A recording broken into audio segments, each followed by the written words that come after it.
International adoption might not be for everyone, but it worked for my husband and I. We both are eternally grateful for the care that both of our sons received while they were in foster care. We are also grateful to their foster moms and birth moms for caring for them before we were able to bring them home and make them part of our forever family. So the reason why my husband and I chose South Korea is because of their long-standing history of international adoption. When you decide that you're going to adopt, you contact an agency here in the United States, and there's an initial application process.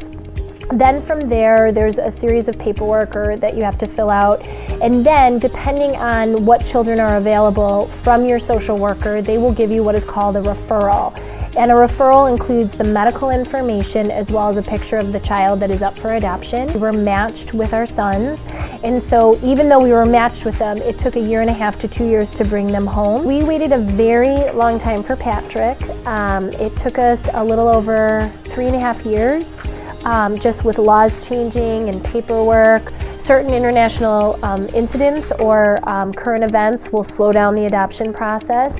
Michael, we were matched very quickly with him, and we received his referral just shortly after Patrick came home. Part of the reason why we chose to start the paperwork so early with Michael is because it took so long to bring Patrick home that we just assumed that the process would be just as long. So we were taken by surprise when it was a little bit quicker than we had anticipated. However, what was great about it is that we were able to see and return back to Korea so quickly, so Patrick could go back to his home country, he could see his foster mom, he could experience the food and the sights and the smells again so quickly after we returned home with him.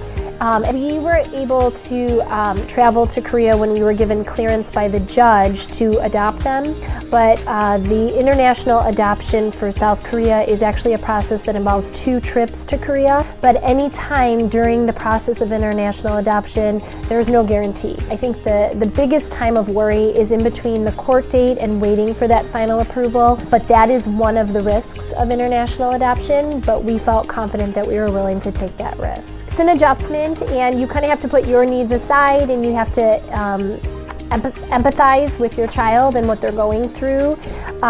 It's difficult when you're not sleeping. However, everything is a phase, and you'll get through it, and it just took time to get through that phase. We feel it's been a great process for us and for people around us and our families, and we are just excited to have 2 boys and that are healthy and happy, and most of all, Cub fans.